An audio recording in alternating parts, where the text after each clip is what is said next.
байна уу? Шинжлэх ухаан танин мэдхүйн од мөндөр сувг үзэх сонсогчдод сайн сайхныг хүсэн мэдчилж байна. Сонгодог урлаг нэвтрүүлэг эхлэхэд бэлэн боллоо.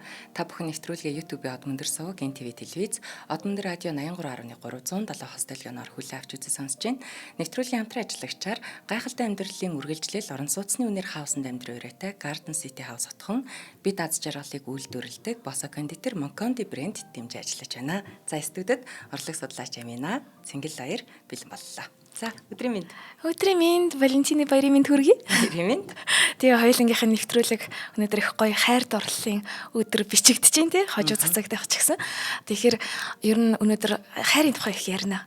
Тэгээд ер нь эрэгтэй эмэгтэй хүний хоорондын харилцаа болон ер нь амьдралын нэг юм дуудлага, сүнсний дуудлагын талаар ярина. Их сонирхолтой. За. Тэгээд нэг цэнгэлтэйгээ хамт орохоор хөөрөөд шүлэг уншмар санагдчихлаа. Гэтэ орос хэл дээр Александр Сергеевич Пушкины алдартай нэг ийм шүлэг байна. Цветок засохший безуханный, забытый в книге вижу я. И вот уже мечтаю странной, душа наполнилась моя. Где цвел, когда, какой весною, и долго ли цвел, и сорван кем, чужой, знакомый или рукою, и положен сюда зачем. За энэ юу гэсэн утгатай вэ гэхээр их ингэж байгаа. Нэг номон дотор би ингээ гоёор орчилж чадахгүй л л дээ. Гэхдээ утгыг нэрлээд гэж. Нэг номон дотор ингээд хатаасан цэцэг байгаа байхгүй юу. Тэгээ тэр хатаасан цэцгийг хүн олж хараад бүр амар юм мартагдсан номон дундаас тэгэнгүүт ингээд энэ цэцэг хизээ хаан цэцгэлж исэн болоо, ямар хавар цэцгэлж исэн болоо, тий хин энэ цэцгийг тасдаж авсан юм болоо, энэ таньдаг гар нь байсан болоо, таньдгүй гар нь байсан болоо, ийшээгээ харин яах гэж хадгалж байгаа юм болоо гэд. Ёо тэгэхээр нэрээ бодоод байсан чинь бид нар одоо эд материалын ингээд маш их эд материал хэрэгжилж байгаа ертөнцид амьдарч байгаа болохоор нэг жижигхэн дурсамжит зүйлийн үн цэнийг нь ойлгодгүй болсон шүү дээ тий. Тэгэл нэг автосны билет байсан ч хай чин юу ч байсан бид нэг хог хаягдлын ертөнцид амирх амьдарч байна тий. Тийм тэгэнгүүт нэг гоё хайрын түүх байна. За 1973 он бүр тэртех тий. Тэгээд нэг залуу нэг бүсгүйтэй танилцчихл тий. Тэгээ танилцсангуудаа саяхан танилцсан бүсгүйгээ ингээ баярлуулах гар Улсын дуур бүжгийн эрдмийн театрт тавигдж байгаа шинэ балетанд өрсөн байна. Ямар балет вэ гэхээр Уран хас. Хөгжмийг нь Монгол Улсын төрийн шагналт ардын жүжигчин Жамингийн Чулуун бичсэн чулуунгын тухай тусдаа бүр нэвтрүүлэг бол манай од мөндөрт байгаа. Тэгээ их сонирхолтой амьдралтай хүн. За тэгээд энэ уран хас маань болохоор Монголын үндэсний анхны сонгодог бүжгэн жүжиг гэж явна. Тэ энэ их том ач холбогдолтой зүйл л дээ. Бид нар сонгодог урлагийг ярих юм бол аль за эртний Египтийн нөлөөтэй эртний Грекээс ахуулж тооцоод тий хэдэн мянган жилийн түүх болж байна шүү дээ. Өрнийн сонгодог урлаг гэдэг зүйл маань. Тэгэнгүүт өрнийн сонгодог урлагийн тэр хэдэн мянган жилийн түүхийг манай Монгол ард түмэн нүүдэлчин соёл иргэншилтэй шал өөр соёл иргэншилтэй ард түмэн зөвхөн 20 дугаар зууны туршид ингээд нэгэн зууны туршид маш хурдан суралцаж 73 он гэхэд аль хэдийн өөрсдийн үндэсний анхны сонгодог бүжгэн жүжигтэй болчихж байгаа байхгүй. Энэ бол миний бодлоор зөвхөн нүүдэлчин соёл иргэншилт байх боломжтой юмыг ингэж маш хурдан өөрсдийнхөө хөрс өөрсдийнхөө ондоошлол руу буулгах чадвар байгаа юм. За тэгээд манай одоо энэ бүжгэн жүжиг маань болохоор 12 дугаар сарын 30-нд Улсын дуур бүжгийн эрдмийн театрт хамгийн анх удаа тоглогдож байгаа. За тэгээд анхны тоглолт үзсэн хэр сэтгэл айгуу догтлоо шүү дээ. Ингээд яг юу болж байгаа юм болоо гэл. Тэнгүүд энэ хосуудын маань хооронд анхны болцоо, анхны урилга тий. Ингээд тийм анхны хамгийн гоё тийм мөчн байсан байгаа байхгүй юу? Тэгээд энэ балетын дараа манай хосууд маань гэрлээд 10 жил болсон байгаа юм. 10 жил болоод 1983 онд бүр нэг айгүй хөтө өвлийн жавар тачигнсан ороо байсан гинэ. Тэгээд нөхөр нь гэргээдээ дахин нэг бэлэг өгсөн байгаа юм л та. Дахин анх үзсэн уран хас балета үзэх одоо бүжгэн жүжигээ үзэх тийм урилга өгсөн байгаа байхгүй. За тэгээд энэ 1983 оны энэ уран хас балетын маань танилцуулга яг одоо цэглэм маань гартаага. Энэ нэг хөөх юм байна. Амина надад даалгавар өгсөн. Тин чи юм одоо эхнээс нууших уу? Тий, Яг нэгдүгээр үзэгдлийн тий. Энэ болохоор нөгөө нэг ер нь улсын 1981 онд чинь манай театр маань академик театр гэсэн эрдмийн цоолыг олгосон байхгүй юу? Тэнгүүд хэрвээ харах юм бол академик театр гэдэг нэрээр ингээд юун дээр танилцуулгын дэд улсын академик театр Уранхас Улаанбаатар 1983 жий чулуун. Тэгэхээр Уранхас балетын маань одоо 2 бүлэг 3 үзэгдэлтэй энэ балетын маань нэгдүгээр үзэгдлийг нь уншиж өгөөч гэж цэнгэлээсэй. Энэ гоё уур амьсгал гэж магадгүй тийм. За нэгдүгээр үзэгдэл бүр нэртэй хэлье. Жий чулуун Уранхас нэгдүгээр үзэгдэл. Хангай нутаг эдэр мөрний хойд хөвөө уулархаг хадан хясаануудаар чимэглэгдэжээ. Хясааны хажуу талд ганц бор гэр харагдах нь Уранхасынх бөгөөд үүнд хас ээжийн хамт амьдардаг байжээ. Хөшиг нэгдэхэд хас төрөл бүрийн зүйлсийг урлан хийж байна. Тэр урлан хийсэн далавчаа үзэж хясааны орой дээрээс үсрэн буухаар зориглон хөдөлтөл хасын найз Хандармаагийн үерхдэг 2 хүүхэн ирж түүнд саад боллоо. Тэгэж байтал хасад сэтгэлтэй Хандармаа ирнэ. Хас 3 бүсгүйд далавчаа үзүүлж өндөр хясаанаас үсрэхээ хэлсэнд тэдний хинэнч түүнд үл итгэн харин ч тоглоом тохог хийцгэн. Гэтэл хас нэгэнт хясааны орой дээр гарч үсрэхээр завдахад 3 хүүхэн ихэд айж нүдэ анцгалаа. Хандармаа яах ч учраа олохгүй түүний хойноос гүйн. Өндөр хясаанаас үсэрсэн хас инх тунхаа мэдэгдэн үсрэн бүжихэд 3 хүүхэн ч хөгжилдөн. Энэ чимээнэр хасын ээж гарч ирнэ. Гэтэл нэг нь лам хүрэлцэн ирж хасыг хүрээн даваачиж цорж ламж шав оруулах болсныг мэдэгдэнэ. Хасыг найз нөхөд ээж нь үдэж мартуулна. За нэгдүгээр үзэгдэл юм байна.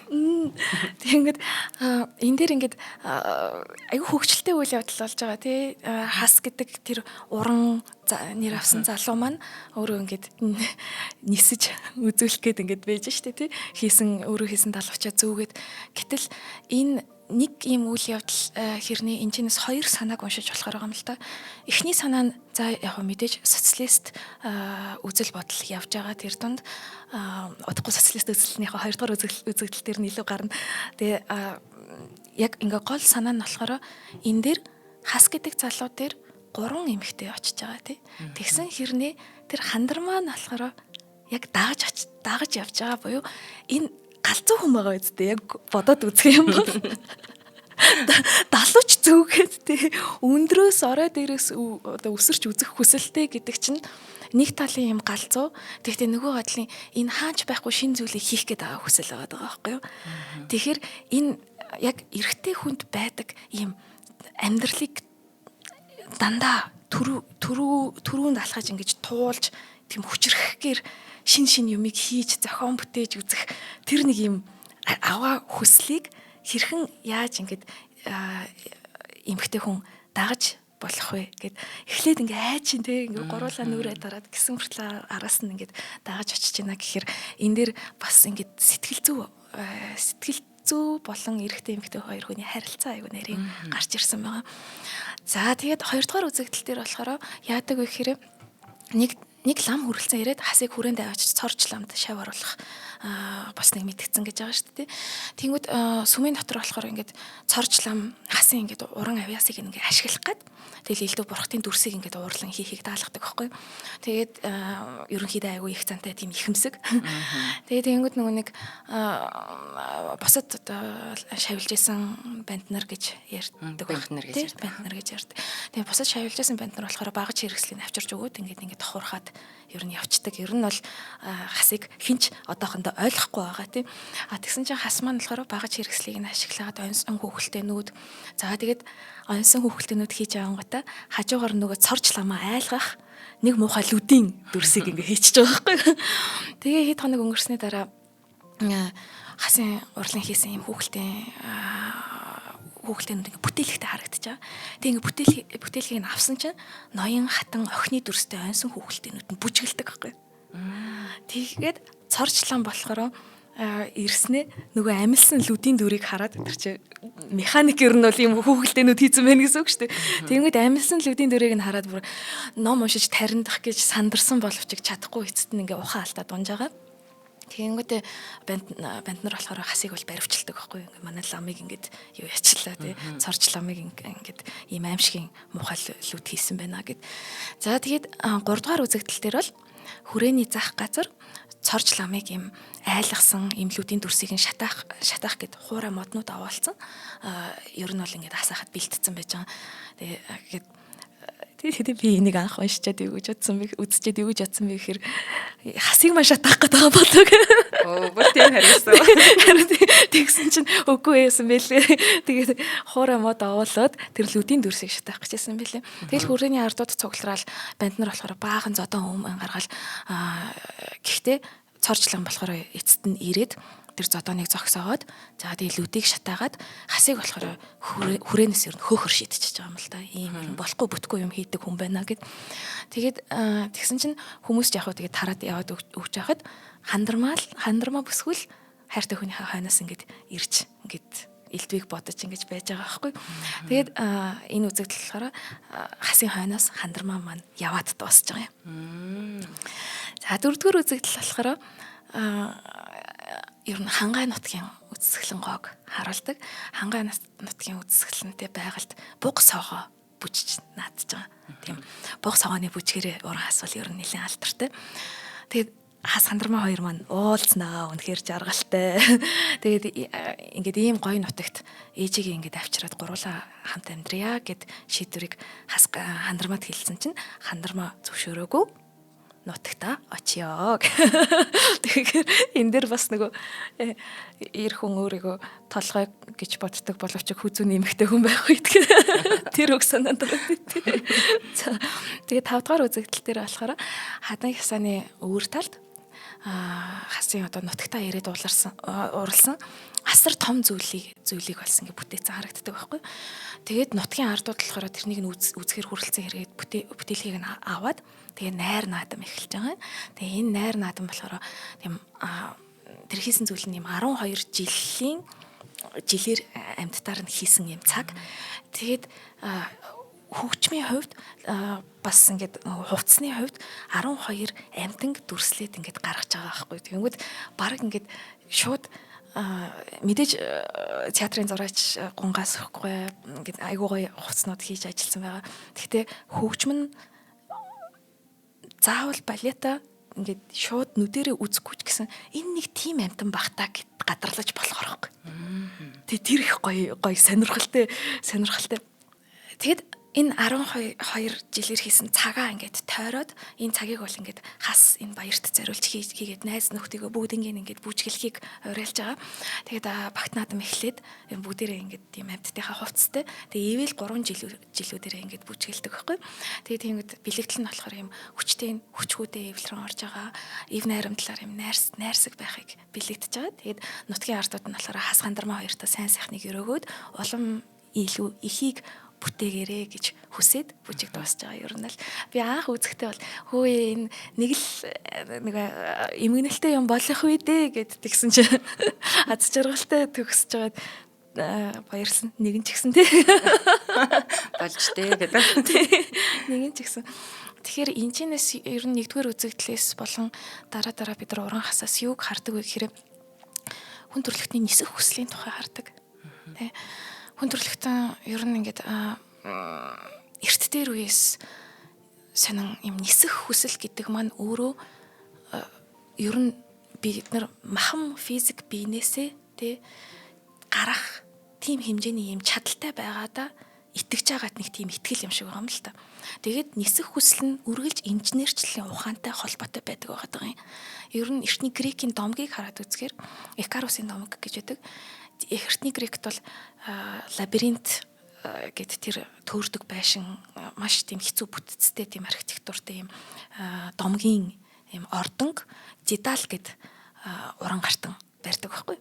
Тэгээд Зидалыг болохоор ер нь тухайн үеийн хаан айгууг ашиглалаа. Айгуу дандаа юм ингээл бариулаад байдаг гэсэн.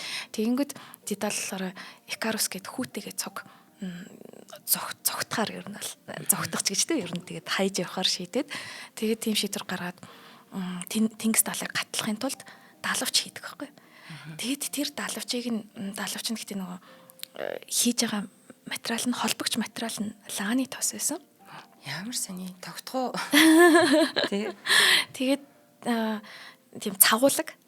Тийм цагуулаг. Тэгээд тэгсэн чинь Дидал Икарус хүүтэйгээ цуг ингэж тэр үнэхээр л уран гартан байсан болохоор болж байгаа юм. Тэгээд дээшээгээ ниссэн боловч хүүн ир чадaltaа бардаад өөрөө далавчтай болцсон юм шиг санагдаад аав нь хилээд байхад чинь хитрхийн амир нарлуу ойрхон бүр дээшээгээ улам дээшээгээ нисээд тэгээд нөгөө цавуулг нь хайлаад тэгээд тэнгис талаад унаад нас орчдөг байхгүй.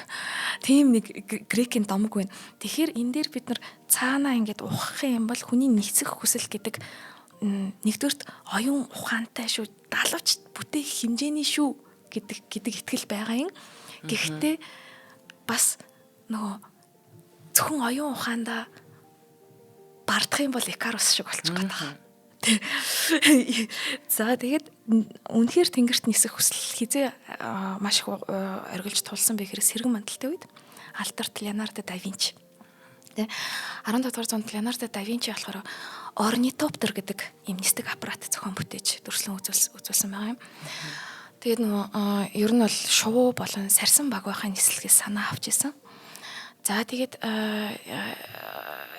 нисгэгч болохоор хөвтөж байхдаа бариул олс дөрөвний системийг ашиглаад 24 метрийн далавчийг хөдөлгөж нисэх зорилттой тийм зүйлийг ингэж хийчихсэн байхгүй. Гэхдээ ер нь Леонардо да Винчи ч маш олон нисдэг аппаратны хит хитэн загвар ингэ бүтээгээд явж исэн. Гэхдээ мэдээж тэр үед бол 15 дугаар зуун гэдэг чинь нөгөө галзуурлал юм шиг санагдчихсан учраас ер нь санхүүжилттэй л олоогүй байхгүй юу. Хинч маш их мөнгөийг ийм галзуу санаанд өгөхийг хүсээгүй. Энэ дундаас ганцхан хийж чадсан зүйл нь болохоор шүхэр байдаг тий. За ингээд ер нь бодох юм бол Леонардо да Винчи шиг магадгүй тэр Дидалус шиг тий нисхийг хүсдэг хүн маань Монголд ч гэсэн байсан тий. Тий одоо шүхэрч буниаг ялэрдэг шүү дээ тий. Манай Өсгөл аймгийн Мөрөн сумын нисэх онгоцны бодол дээр буниаг биш байдаг байхгүй юу? За тэгэнгүүт Бямбер инженерийн одоо бид нар бол дээр үед айгүй 10 жилийнхаа зохиолт уншдаг байсан тий. Тий. Тэгэнгүүт шүрч буниа өгүүлэхтэй болохоор яг энэ тухайга бичгтээ өөрөө ингэж үтсэн маа. Улиастай хамбны хуучин данс бичиг байсныг сонирхон сөхөж үзэхэд Тэнгэрт итгэсний 10 дугаар оныг бичиг хэргийн данснаас Эрдэнэзууд шүхэр хэрэглэж ниссэн банд буниаг торлогдсон шийтгсэн учрыг мэдүүлсэн бичиг үзэж Европт Отто Лилиенталь гэдэг герман хүн анх шүхэр хэрэглэж нисхийг оролцсноос аль эрт Эрдэнэзууд нэг ядуу жаал банд буниа цаваа ухаан санаагаараа шүхэр хэрэглэж нисэх гэж оролдоод торлог даасангүй өгснгийг нь улиастай амбанд айлтхан мэдгдсэн бичгийг гашуудан үдсэн билээ гэдэгт гэж байгаа. Тэгэхээр энэ Ринчингуйн өгүүлэг бол үнэхээр бодит байдлаас ингэж сэтүүлсэн байгаа.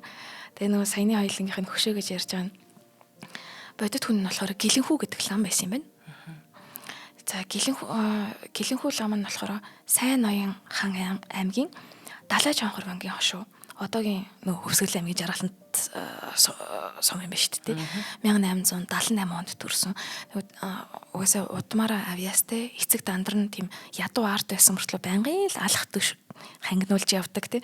Их гарын дүүтэй тийм хүн байсан юм байна. Тэнгүүд одоо Гэлэнхүү болохоор хар багасаа эцгийн түшин гэж их гоё монгол үг байна л да тий. Яг эцгийнхаа үйл хэрэгт туслаад гарын уртай болоод тэгэнгүүтээ эцэг их нь бол мэдээж сүсгтэй ийм учраас нөгөө ахтын хүрээ дараа нь мандахын хүрээнд шавлан суулгасан юм байна л да.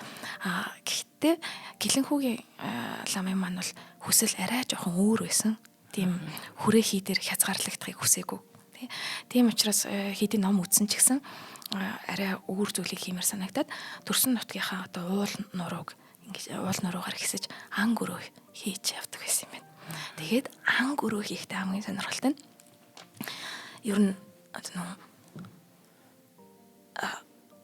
шувуу нисхийг айгүйх ажиглаж зогсно. Тэгэд авалсан шувууныхаа даалгавчийг үд бүрээр нь ингээд салгаад дахин эвлүүлж янзлж байгаа. Тэр чинь цаанаасаа нэг инженерийн сэтгэлгээ байгаад байгаа байхгүй тий. Ер нь бодоод байвал Леонардо да Винчи, Микеланжелоч тэр хэд яг ер нь шинжлэх ухааны эхлэл байхгүй ингээд юмыг салгаж үздэг. Тэгмэдцийг харах гэдэг шүү дээ тий. Тэгэнгүүтээ өөрийнхөө ухаанаар тэрийг буцаад эвлэрүүлж болох уугүй юу гэдгээ үзэж байгаа байхгүй тий. Тэгээд гэлэнхүү болохоор ингээд юм бүхнийг сонирхдаг, хийж бүтээх хүсэлтэй айгүй хөтлөгцөн тийм хүн байсан юм байна. Тэгээ нөгөө үлгэр томог их сонсно. Үлгэр томогт нь үүлтэй тэнгэрээс доогуур, үзүүртэй модноос дээгүүр дүүлэн нисэж баатруудын тухай гардаг гэсэн гэж байгаа. Тэгээд энэ нөгөө нэг бүр ингээд ямар нэгэн жигүүрээр ингээд хөтлөгдөөдтэй ингээд дээшээ нисэх тийм амар хүсэлтэй болсон. Тэгээд 32 онд нөгөө тариатын хүрээний бослого гэдэг алдартай бослого байгаа. Тэр бослогын үеэр нисэх онгоц харсан юм байна л да нэг удаа. Тэгээд л бүр энэ бүр ингээд нисэх гэдэг тэр бодолтой бүр ингээд орчиж штэ тийм. Энэ дээр хэлэхэд Мартин Скорсезегийн Авиатор гэдэг гоё кино байдаг. Тэгээд тэр Авиатор гэдэг киног үзэх юм бол бид нар энэ гэлэнхүү гэгч ламын мэдрэмжийг нь ойлгох бах. Хүн яг нэг нисэх гэдэг зүйлээр өвчлөлтгөөр бүр өвчлөлдөг байхгүй юу? Хайгүйсэн. За тэгээд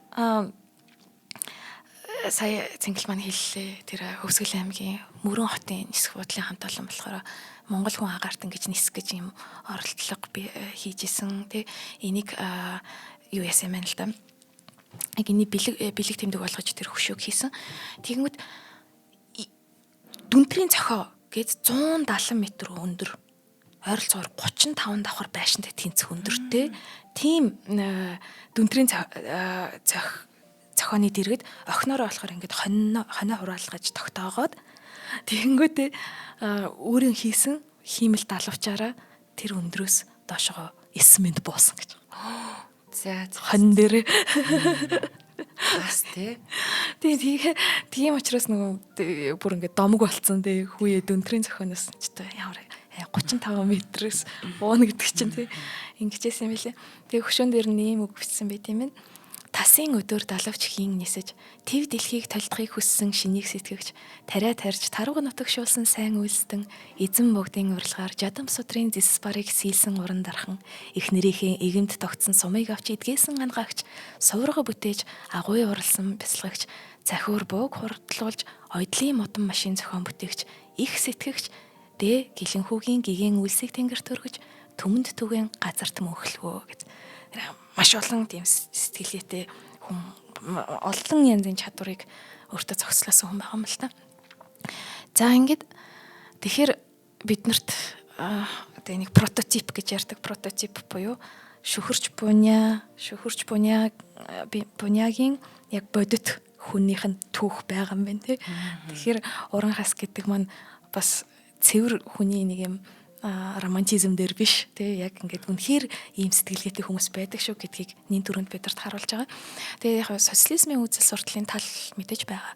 Тэнд бол заавалчгүй нэг юм цорж лам ингээд нэг тийм сайн биш хүн байгаад байна шүү дээ тий. Гэхдээ ер нь ямар ч нийгэмд энийг сайн муу гэдэг талаар энэ нэвтрүүлгээр хоёлаа ярихгүй л тий. Гэхдээ зөвөр ямар ч нийгэмд өөрийн гэсэн үзэл сурталын диалог байдаг тий.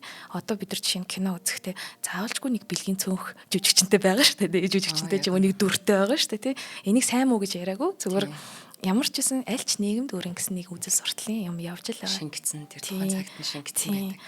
Гэхдээ энэ сонгодог урлаг юугаараа өөр байдаг вэ гэхээр ямар ч үзэл сурталын, ямар ч нийгмийн, ямар ч цаг хугацааг харуулж болно, ямар ч орон зайг харуулж болно. Гэхдээ орон зай цаг хугацаанаас шалтгааллахгүй ингээд нэг юм хүний мөн чанарын талаар байдаг гэх юм. Сонгодог те энэ урлагийн энэ үзэл санаанууд нь дандаа мөн чанар руугаа яваад байгаа учраас хүн байгаа газарт тэр ингээд өгшгүй мөнхийн амьдрсаар байсаар л байх уран бүтээлүүд байгаа даа шүү дээ тий. Яг үнэхээр хүний яг мөн чанар тий нэрээ өгшгүй мөнхийн. За нэвтрүүлгийн хамтран ажиллагчаар гайхалтай амьдралын үргэлжлэл орон сууцны үнээр хаусанд амьдраарайтай Garden City House утганд дэмжиж ажиллаж байгаа. Тэгэхээр Garden City утга маань 2017 оноос хойш хэрэгжиж байгаа 5 давхар орон сууцнаас бүрдсэн Яармаг орчмын бүс нутгийнхаа одоо хамгийн тав тухтай ногоон байгууламж ихтэй хүн болгоны мэддэг ийм хотхон байгаа. Тэгэхээр нөгөө одоо бидний хүүхэд байхад чи хүүхдүүд гадаа тоглол ээж аав нь дуудаал хөөе гэртээ ор гэдэг нэг тийм тайван те тийм зөндөө олон айл хүүхдүүд тоглож л идэг гэрээс орж иж нэг усуугаа гардаг нэг тийм үе шиг одоо нэг юм маш их тоглоомын талбайтай. Хүүхдүүд ч одоо гадаа гараад хотхныхоо нэг жижигхэн тоглоом дээр тоглож л уйдаад ороод ирдэг ш. Тэгэхгүйгээр маш их тоглоомтой учраас таны хүүхэд одоо аюулгүй бас уйдахгүй байж болон тэр орон зайг аягүй сайн гаргаж өгснөөрөө даваа талтай байгаа юм. За тэгээ бас энд нийгэмшилт явагдана мэдээж. Хотхондоо сургууль цэцэрлэгтэй болохоор 2 минут алхаад хүүхдээ сургууль цэцэрлэгт нь хүрэх боломжтой. Тэгэхээр энэ бол бас ээжүүд аавууд үед маш том давуу тал. Залуу ээж аавууд бол тэ ажилласаа чөлөө аавнаар нэг хүний ажил олчих гээд байдаг. За Garden City хотхны үргэлжлэл болох энэ Garden City House хотхон нь нийт 6 га талбайд 200 айлын таун хаус бүтээн байгуулсан байгаа. За энэ төсөл нь орон сууцны үнээр хаусанд амьдрах боломжтой. Айл болгонд эдэлбэр газар.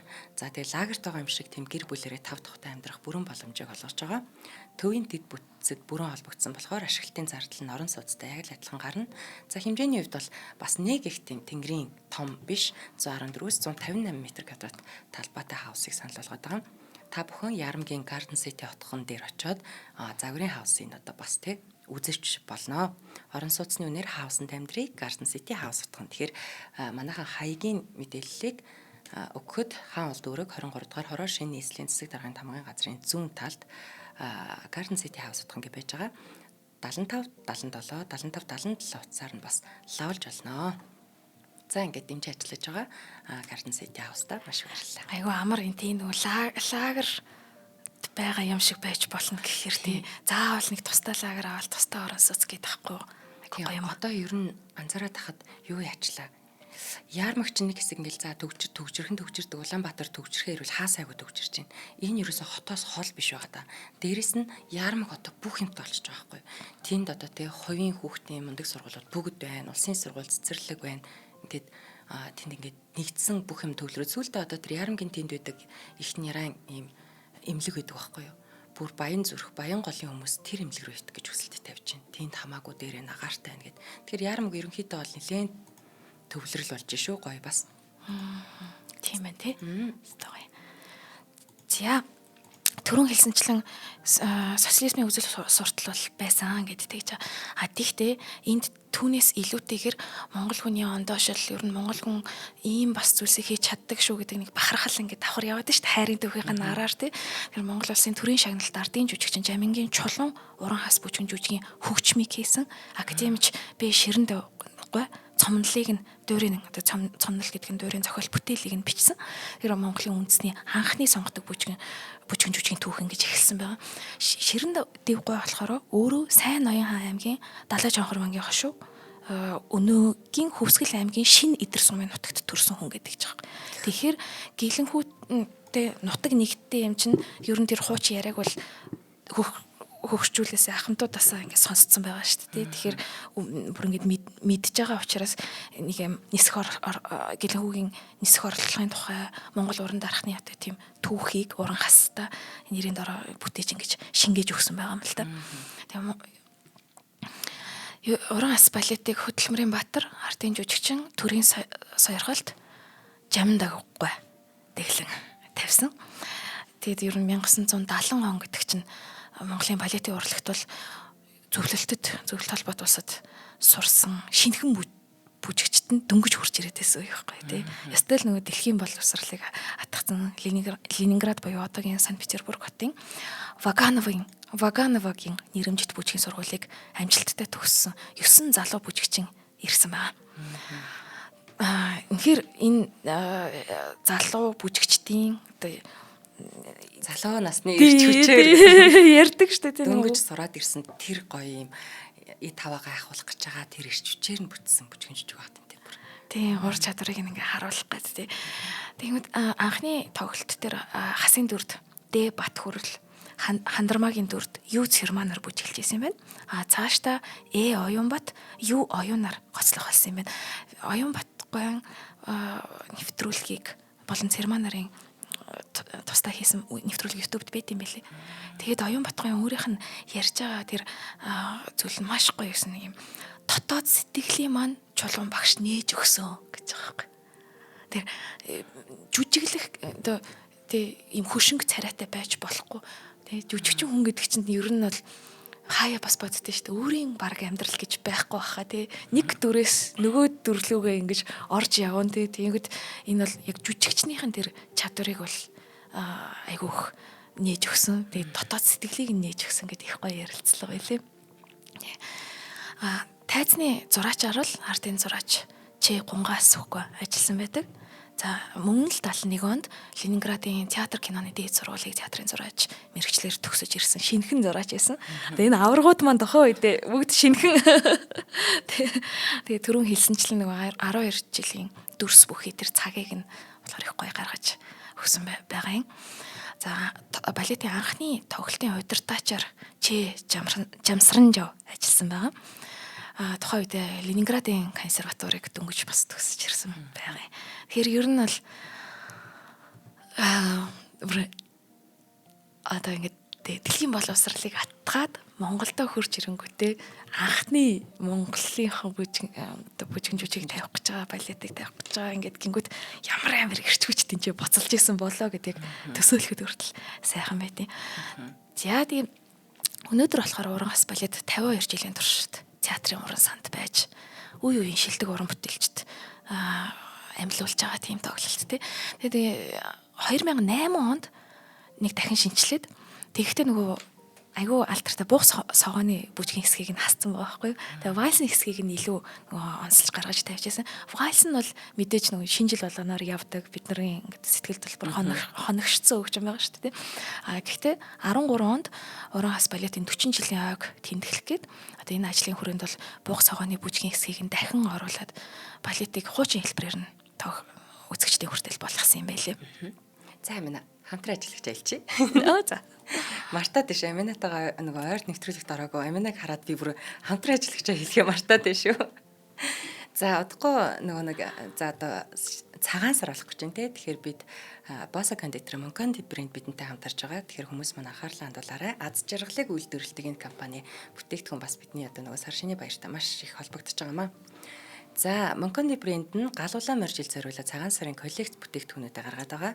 Улаан шандас шоколадын чихэр нь арц болон цэцгийн ямттай, цагаан шандас шоколадын чихэр нь таргийн ямттай. За мөн цагаан сарын баяр зориулаад хуурсан шар будаатай шар сүүний одоо юм цөөн тоогоор гарсан бүтээгдэхүүнүүдээ бас бидэнд танилцуулаад байгаа.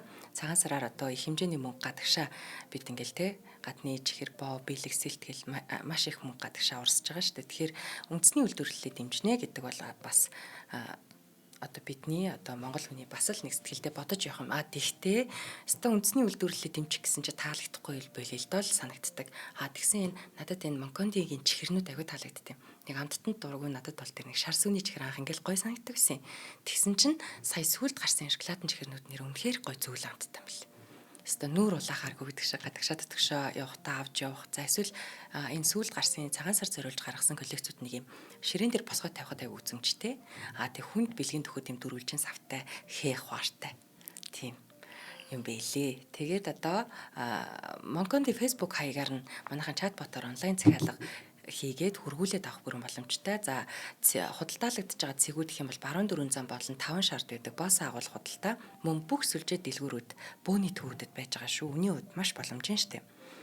За ер нь бол агуулгуудын нэг танилцуулж сонгоны хайрхан дүүрэг 5 шард Bossa агуул худалдааны төв. За баруун дөрвөн зам сүлжээ дэлгүүрүүд захвалан бөөний төвөр худалдаалагдж байна. Monconti Facebook хуудасны чатботоор онлайн захиалга авна гэсэн байна. 75 тэгтэг 88 утасны дугаараар нь за эсвэл www.monconti цэгийн гэд манайхан хэрэгтэй мэдээлэлээ за эсвэл хөргөлт хийх бол тэрийг бас захиалгаа өгөөрэй. За дэмжиж ажиллаж байгаа Monconti-д баярлалаа. Ивент тэтгэгчдэд маш их баярлалаа. Тэгэд уран хас балетын хөгжим маань бол өөрөө бас бие даасан бүтээл болж тоглогддог зөвхөн бүжиг жүжиг хэлбэрээрээ бус ер нь удирдгал хөгжим 1 болон 4-р үзэгдлийн адажио вальс зэрэг нь бол үнэхээр уран яруу тийм тунгалаг сайхан дууралттай гэж судлаачид үздэг юм байна. Тэгэхээр симфони, найрал хөгжим, цөөхөл хөгжмийн хамтлагууд мөн хувь уран бүтээлчид ч гэсэн айгүйх сонгож тоглох дуртай. Ийм ч учраас бидний сэтгэлд маш их хоногшсон нэг тийм хөгжим байгаа даа. За тэгээд ер нь танилцуулгатайгаа хамт ингээд маш гоё нандинаж хатгалсан зүйлийг үзүүлэхэд манай энэ ингээд юу байхгүй юу? 1981 онд ардын хувьсгалын 60 жилийн ойгоор зөвлөлт холбоотуулсан Мелодия фирмд хэвлэгдсэн. Тэгээд бүгд найрамдах Монгол арт улсын соёлын яам, улсын номын худалдааны газар эрхлэн захиалж гаргасан ийм бүтээл байгаа юм. Тэгээд 81 оны Пянзыг гартаа барьж байгаа хэрэг юм байна. Нөгөө тэнд яг нөгөө камер руугаа бичиг харагдаад байгаа юм байна. Тийм байна. Яг тэг ч юм уу гэж. Харин бид нар ажил дээр ирэхээрээс одоо яг л ураас тавьсан бахаар айгуу гоё идэв.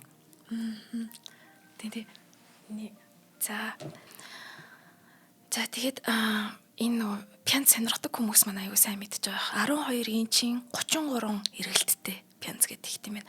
Тэгээ нэгдүгээр талд нь болохоор чулуун домогт одоо уран хас үндэсний бүжгийн хөгжим маань байгаа. Харин хоёрдугаар талд нь болохоор дуу болон симфони найрал хийлийн цөөхөлд зориулсан бүтээлүүд хэвлэгдсэн байт юм байна л та. За ингээд нэвтрүүлгийнхаа төгсгөлд хэлэхэд нөгөө эхлээд нэг маш хөрхөн хасын талаар ярьсан шүү дээ. Тэ? Орон хасыг үзчихэд хамтдаа сайхан амьдраад тэгээ энэ гоё цомлоо хадгалаад энэ пянзыг бас хадгалсан. Тэр маань болохоор манай од мөндрийн зохиолч Баярмэнд багшийн маань ээж аваа хоёрын түүх байгаа. Тэгээд энэ маань энд ингээ хүндэтгэлтэйгээр явж байгаа юм байна те. Пянз нэрээ гоё шүү. Гоё юм. Тэгээ энэ түүх нь бүр олон улсад 14 орны 56 оролцогчийн түүхээс шалгарсан байдгийн. Олон улсын нөгөө театрын селфиний өдөр гэж яддаг байхгүй юу? Та бүхэн маань нэрээ бас тийм театртай холбоотой тийм сонирхолтой түүхүүд байх юм бол тийм театрын селфиний өдрөөр ингэж хайж агаад хуваалцаж болдог шүү. Ямар гоё юм бэ. За өнөөдөр ингээд Монголын ондоошлыг дэлхийн сонгодог урлагийн төвшөнд гаргаж ирсэн уран хас балетын талаар танилцууллаа. Хамт байсанд баярлалаа. За баярлалаа. Сая бас нэг Хүсгэл аймгийн Мөрөн сум яригдаад гэх юм уу нутгаргаад ахгүй те ингээ яригдлаа, Ширэндуугаа яригдлаа. Ингээд ямар ч нэг бид дэлхийн сонгодгуудыг ярихад хүртэл тэр бүтээл төрөн гарахтаа бид заавал те одоо төрлөх хэл дээрээ бид ийм байх ёстой, ийм та болох ёстой гэх нэг ийм гоё оргилсон хүсэл байдаг юм байна л да. Тэгэхээр бид бас л хүн төрлөختний нэгэн адил хийж чадсан байна. Тэгээ энэ одоо үнэхээр бүр мундаг гэдэг хүмүүс маань залуу байсан байна. Гоё юм аа. Тэр гоё залуунаас нэрчиж шингээсэн. Одоо ураас дахиад тоглохдоор хүмүүс маань бас заавал үзээрэй. Тэ? Энэ жил яг тэгтээ тоглогдсон. Харин тэ саяхан тоглогдсон тий. Тийм байна. За баярлалаа. Шинжлэх ухаан тань мэдхүү од мөндөрлсөө үзэх сонсогчдод сонгодог урлаг нэвтрүүлгийнхаа шинэ дугаарыг хүргэлээ. Нэвтрүүлгийн YouTube-ийн од мөндөрлсөө Ген ТV телевиз од мөндөр радио 83.3 107 гэсэн хос толгойноор та нар маань хүлээн авч үзлээ. За энэ удаагийн нэвтрүүлгийн хамтран ажиллагчаар гайхалтай амьдралын үргэлжлэл орон сууцны үнээр хаусанд амьдрын өрөөтэй Garden City House отхон бид аз жаргалыг үйлдвэрлэдэг Bosso кондитер Moncondi брэнд дэмжиж ажиллалаа. За минь баярлалаа. Баярлалаа.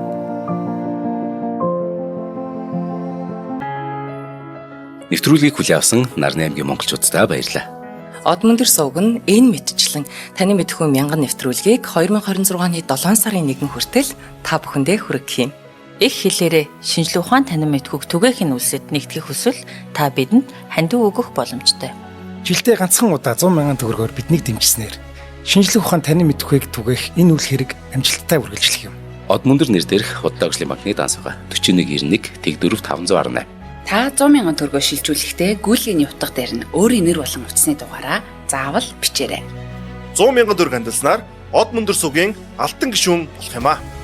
Шинжлэх ухаан танин мэдхгүй Монголд ялах болтугай.